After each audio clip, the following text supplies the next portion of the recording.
지금으로부터 100년 전 1912년 4월 15일 오늘입니다. 오늘 이 타이타닉호가 영국에서 출발해서 미국 뉴욕행으로 가는 도중 대서양에서 침몰을 했습니다.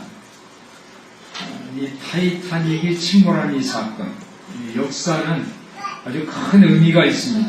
그래서 우리에게 가르침을 줍니다. 이 타이타닉은 큰 거짓말을 과대에 선전한 후에 침몰한 사건입니다.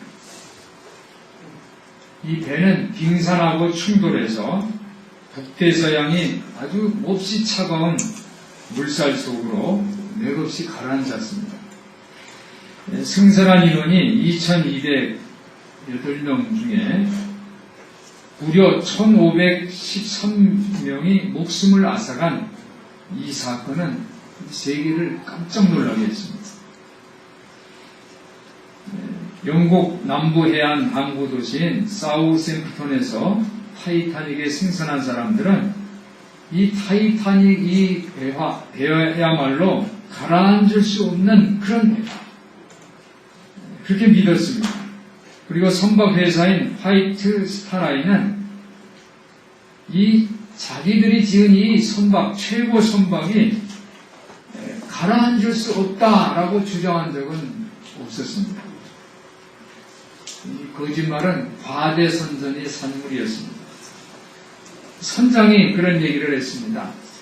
전기 스위치 하나만 움직여도 선실의 문들이 완전히 닫혀져서 배는 사실상 가라앉을 수 없게 될 것이다.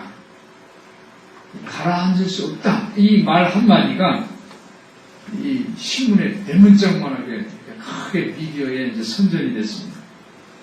그렇게 선전이 됐을 때 선박회사는 그걸 말리지를 않았어요. 적극적으로 거짓말을 하지 않았지만 결국은 소극적으로 거짓말을 한 것입니다.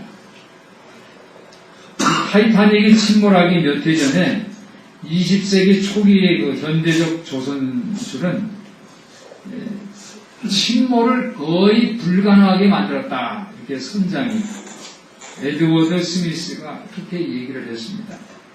이 배는 무게가 46,000톤이 넘습니다. 그리고 길이는 272m나 돼요. 어마어마하게 큰 그런 이제 건조물입니다. 이 선장이 이렇게 얘기합니다. 배가 침수해서 침몰하게 하는 어떤 상황도 나는 상상할 수 없다. 이 배에 무슨 치명적인 재앙이 닥치리라는 것을 나는 상상할 수 없다. 그 현대적인 조선술이 그것을 뛰어넘었다. 이렇게 얘기를 했습니다. 이 선장은 아주 호언장담형 인물이라고 이렇게 역사는 기록하고 있습니다. 그런데 실제로 어떻게 됐습니까? 오른쪽 앞에 빙산이 쿵 하고 부딪히면서 순식간에 90m의 커다란 구멍이 생겼어요. 3시간 만에 배는 바닷밑 3,950m 해저 속으로 빠져들어갔어요. 이 배는 많은 이 잘못된 것이 있다고 그랬어요. 탐조등이 없었고 망대가 설치되지를 않았다고 합니다. 그리고 야간 관측 요원을 많이 둬야 되는데 그걸 하지를 않았어요.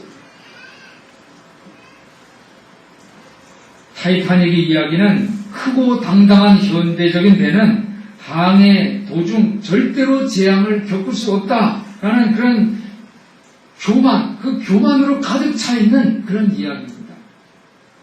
타이타닉을 설계한 설계자들, 승무원들, 그 배의 승객들도 이 과대선전을 그대로 믿었어요. 거짓못대로 믿은 거예요. 그러나 여러 가지 실수가 있었습니다. 타이타닉이 나쁜 소식을 무시를 했어요. 자신이 그 과대선전에 빠져드는 그런 인간의 그 교만, 이 경향 때문에 타이타닉은 침몰한 것입니다. 우리 사람들이 그 교만은요, 또 다른 이 타이타닉을 침몰시킨 빙산과 같은 것입니다. 사랑하는 성도 여러분, 여러분들이 늘 주님 앞에 예배드릴 때마다 겸손함으로 나오시기를 예수님의 이름으로 부탁을 드립니다. 지난 4월 11일은 총선이 있는 날이었습니다. 이 총선 전에 이 낙검수 진행자인 김용민이라는 사람이 참 인기가 많았습니다. 그런데 그가 이런 막말을 합니다. 한국 교회는 범죄 집단이고 척결이 대상이다. 부패했다. 이런 막말 때문에 한국 교회가 아주 난리가 났어요. 그래서 국회의원 후보자 자격에서 스스로 물러나야 된다라는 공격적인 발언이 있었습니다. 그는 한국 교계에 던진 이 파장을 예상을 하고 사과를 했어요. 그리고 금시까지 했다 하지만은 자신이 한 그 발언을 그 논박하는 것에 대해서는 처리하고 싶지 않다. 이런 말을 했습니다. 막말을 했다고 해서 제가 확인을 해봤어요. 도대체 무슨 막말을 했나? 그랬더니 8년 전에 한 얘기예요. 8년 전에. 오래전에 얘기예요. 그런데 그 얘기는 정말 해서는 안 될 그런 말을 했어요. 여성과 노인을 비하를 하고 그랬어요. 저도 말 함부로 하는 사람 참 좋지 않아요. 좋지 않게 생각을 해요. 예의가 없다 이렇게 생각을 합니다. 그런데 세상은요, 욕설을 강하게 하는 사람들, 또 음담패설 이렇게 하는 공격적인 말을 하는 사람들이 어떻게 그 말로 인기를 얻으려는 그런 사람들이 많이 있다는 말이에요. 저는 이 말은 정성과 진심이 담겨 있어야 된다 그렇게 생각합니다. 이 말을 가지고 인기를 누리려는 것은 저는 그렇게 좋게 생각하지 않아요. 대부분의 국민들은 그의 막말에 등을 돌렸습니다. 어떻게 보면 사람을 때리는 것보다 욕하는 게 더 나을 수도 있어요. 막 갖다 때려가지고 잘못하게 하는 것보다 그냥 욕을 해버리는 게 나을 수도 있어요. 그렇지만은 우리가 말을 잘해야 돼요. 교회는 예수님이 머리고 예수님이 몸이에요. 교회를 향해서 뭐라고 그러는 것은 예수를 향해서 뭐라고 그러는 거예요. 그리고 성도들끼리 서로 욕하는 것은요, 성도는 너희가 성령이 성전인 것을 알지 못하느냐 예수님이 말씀하셨어요. 그 사람이 좀 잘못했더라도 욕해서는 안 돼요. 교회를 가지고 성령이 성전을 가지고 욕할 수 있습니까? 우리 성도들이 말을 조심하시 해주시기를 예수님의 이름으로 부탁을 드립니다. 근데 이 김용민을 아는 일부 목회자들은 또 그가 막말을 한 것은 내용은 잘못했지만 교회에 대한 일부 의견은 맞다 이렇게 얘기를 합니다. 그가 기독교가 부패하다고 얘기한 것이 아니라 한국교회가 부패했다는 거죠. 한국교회. 그 내용이 좀 다르지 않냐 그런 의견들이 있습니다. 일본에 아주 존경스러운 목사님이 계시는데 우찌무라 간조 목사님인데 그가 이렇게 기도를 했다고 합니다. 일본 제국은 하루속히 망해야 한다고 망하게 해달라고 하나님 앞에 기도를 했대요. 그러니까 일본이 그냥 발칵 일어났어요. 이 매국노다 막 이래요. 근데 그는 일본이 망하게 해달라고 그러지 않고 일본 제국이 망하게 해달라고 이렇게 기도했다는 거예요. 그러니까 우찌무라 간조 목사는 일본을 사랑했다는 얘기죠. 한국 교회 전체가 그런 것은 아니지만은 보통 보면 건물 짓기 경쟁 그리고 교인 수 늘리기 성장주의 물질 만능주의 그리고 인본주의에 치우친 것은 사실이에요. 그런 것에 대한 부패를 공격한 것이다 이렇게 이야기를 하는 분도 계십니다. 지난주 우리 교회에서 부활절 예배를 드렸는데 인근 대형 교회에서 노인들에게 노래 자랑을 해서 이긴 팀에게 관광버스를 준다 이렇게 하는 바람에 이 지역의 노인 어르신 다 그들이 그걸로 몰려가셨어요. 저희는 노인대학을 하니까 이 노인대학 회원 여러분들이 부활절에 우리 교회에서 자리도 채우고 또 저희 복음을 들었으면 좋겠다 해서 섬기고 있는데 이 노인대학 오시는 분들이 다 또 그리로 가셨어요. 그래서 제가 지난주 부활절 예배 때 제가 그런 설교를 했죠. 빈 자리를 보면서 이 빈 자리는, 빈 공간은 오늘 부활절 메시지인 빈 무덤이라고 생각하고 은혜를 받읍시다. 제가 그런 얘기를 했었습니다. 이 큰 교회가 총동원하는 것은 좀 문제가 많다고 생각을 해요. 작은 교회도 살펴보고 타격을 준다는 것을 생각하고 주변을 살펴보아야 되지 않는가 그런 생각을 합니다. 예수님도 2000년 전에 종교 지도자들을 격하게 공격을 했어요. 회칠한 무덤이라고, 화가 있을 것이라고 그렇게 공격을 하고, 그리고 예루살렘 성전을 허물라, 자신이 성전이다, 이렇게 말씀하셨어요. 사랑하는 성도 여러분, 인간이 교만하게 되면은 대형 참사를 일으키는 거예요. 이번 총선에서도 교만한 당은 참패를 당했어요. 다 이겨놓고도 패했어요.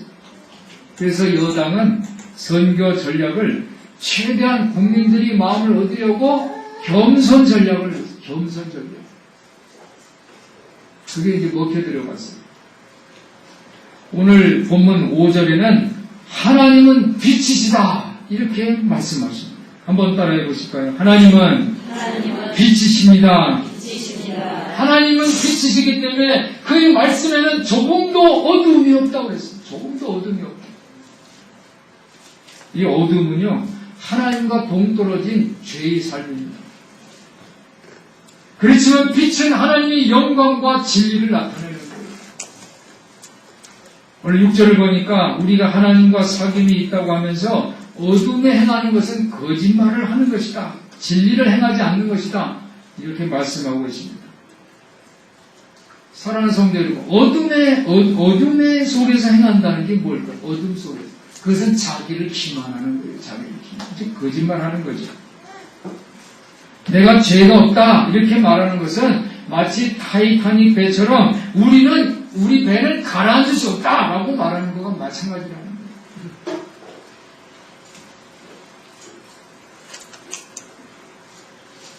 우리가 죄가 없다고 거짓말에 빠져들 때에, 그렇게 하면은 우리가 거짓말쟁일 뿐 아니라 예수님도 거짓말로 만드는 거예요. 예수.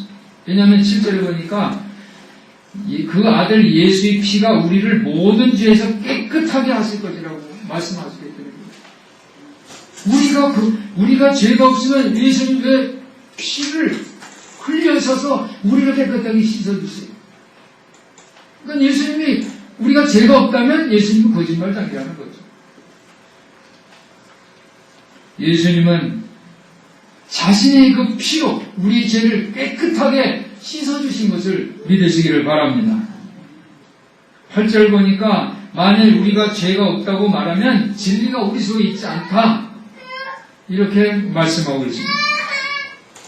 이 타이타닉 승무원들은 이 북대서양의 그 차가운 어둠 속으로 배를 전속력으로 밀고 나갔어요. 전속력으로. 이건 치명적인 실수입니다. 왜냐하면 갑판 아래에는 설계상의 결함이 있었기 때문에 그래요. 배의 키가 부족하겠어요. 난파를 피할 아무런 방법도 없어요. 그럼에도 불구하고 교만스럽게 전속력으로 달려나간 거예요.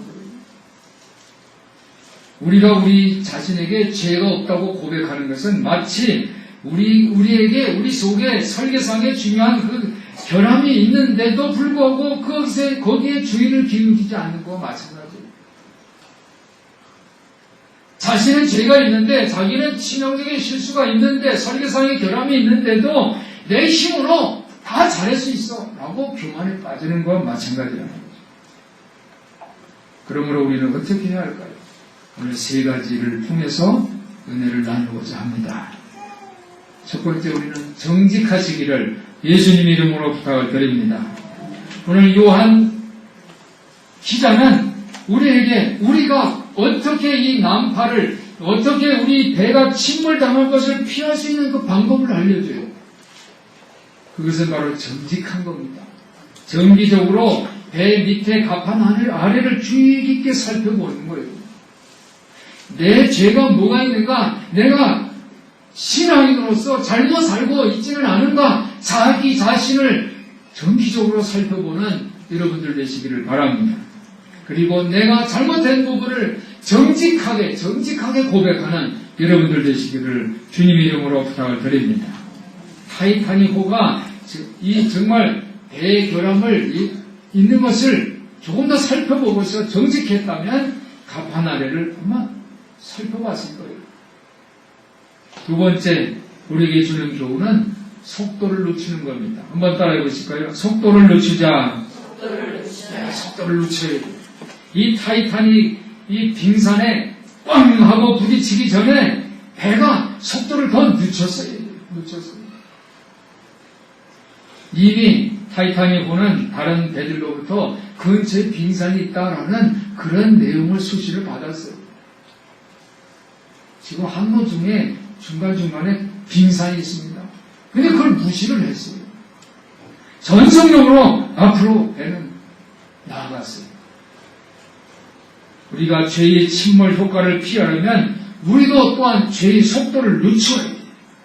우리가 잘못된 것이 있으면 다른 사람이 지적할 때 빨리 돌이켜야 돼요. 여기 오늘 세기 엄마가 왔는데 홈스쿨 아이 중에 세기라는 아이가 있어요. 근데 이제 세기는 이제 2학년이죠. 5학년 도연이라는 아이하고 붙었어요. 5학년 초등학교에서 3학년인 형은 그죠? 어른이 돼서 3년은 뭐 같이 늙는다 하지만 아이들 3학년은 큰 형인데 막 대드니까 5학년짜리 도연이가 자존심이 상해버렸어요. 그냥 싸움이 더 격하게 됐어요. 그래서 우리 박유진 간사가 둘을 불러서 들어오게 해서 이 얘기를 했어요. 너희들은 지금 성장하는 시기니까 선생님 말씀 잘 들어야 돼요. 선생님 말씀 잘 들으라고 우리 학부형들은 그러죠? 학교 가면 선생님 말씀 잘 들으라고. 굉장히 중요한 거예요. 내 말만 하지 말고 상대방이 무슨 말을 들을 줄 알아야 돼. 그래서 거기에 또 더 강조를 하더라고요. 우리 홈스쿨은 학년이 다르니까 질서가 있어야 돼. 근데 그걸 하려면 형의 말도 좀 듣고 또 형은 동생이 무슨 말 하는지 들으려고 해요. 이게 정말 중요한 거야 하면서 강조를 하더라고요. 알았냐? 그랬더니 그 아이들이 서로 잘못했다고 사과하면서 조용해졌어요. 다른 사람이 뭘 지적을 했을 때 이거 부를 줄 알아야 돼요.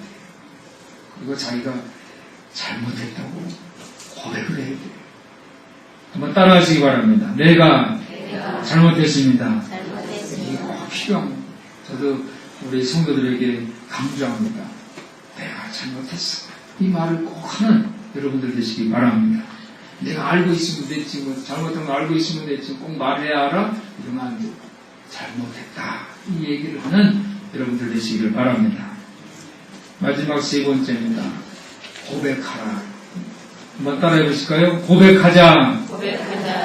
9절 말씀을 보니까 만일 우리가 우리 죄를 자백하면 저는 미쁘시고 의로우사 우리 죄를 사하고 모든 불의에서 우리를 깨끗하게 해주신다고 했어요. 고백은요, 재앙을 피하는 첫걸음이에요. 고백이야말로 우리 삶 속에서 새는 구멍들을 식별하게 해주는 거예요. 이 타이타닉호가 90m의 큰 구멍이 뚫렸잖아요. 그래서 이게 바닷물이 순식간에 들어와서 3시간 만에 침몰한 거예요.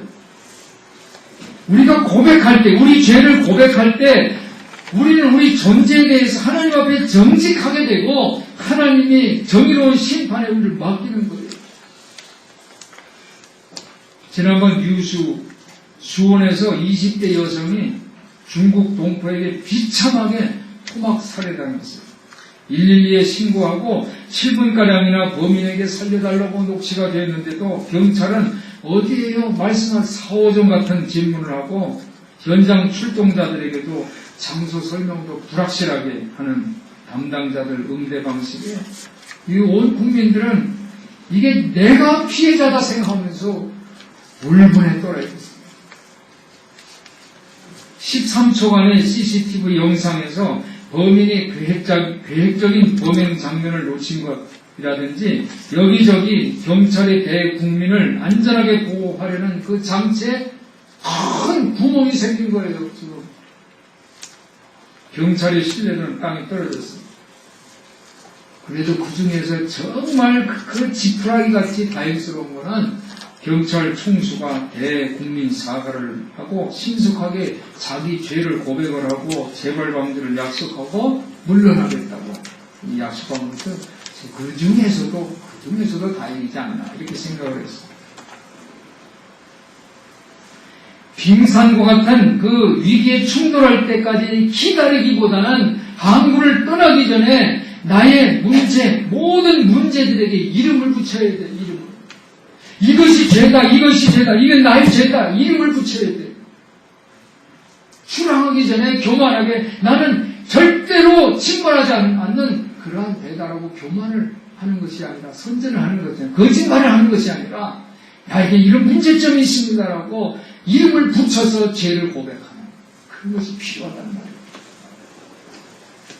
한국 교회도 왜 국민들이 기독교를 욕하고 안티 세력들이 이렇게 많은가 살펴야 합니다.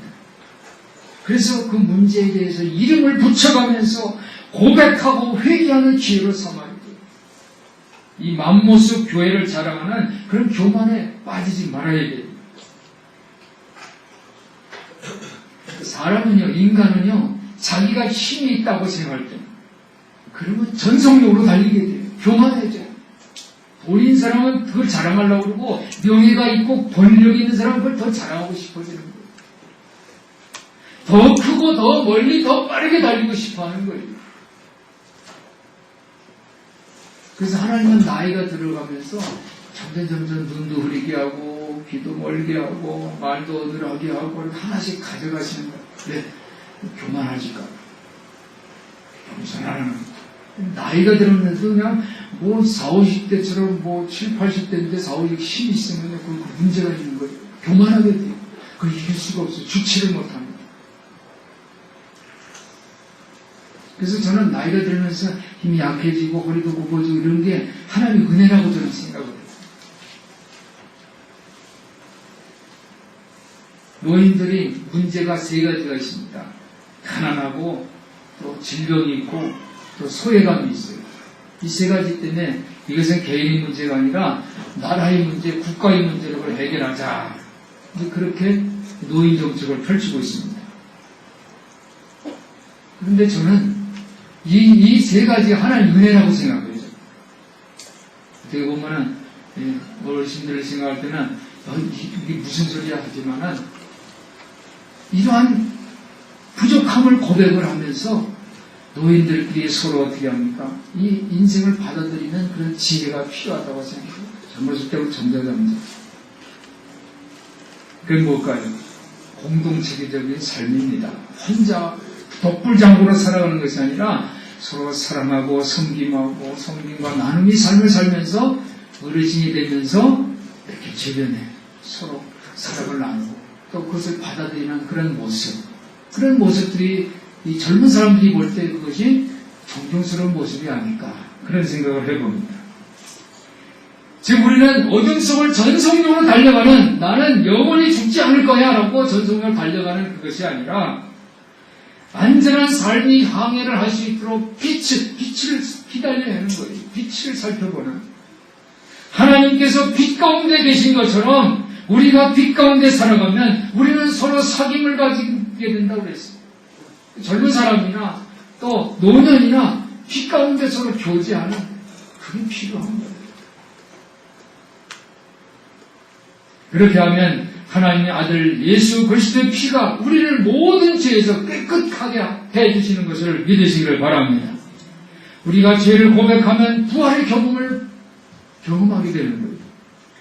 타이타닉과 함께 물속에 가라앉은 1513명의 사람들은 배의 치명적인 그 실수를 극복할 기회를 얻지를 못했어요. 2012년도 4월 8일 타이타닉하고 동일한 그 선박, 발모랄이라는 이 선박이 타이타닉의 그 경로를 따라가면서 100주년 기념 항해를 시작을 했습니다. 그리고 정확하게 타이타닉이 가라앉은 지점에 멈추어 서서 어둠 속으로 사라진 사람들을 위해서 추도회를 열었습니다. 지난주 우리 교회는 너무도 엄청난 충격을 경험을 했습니다.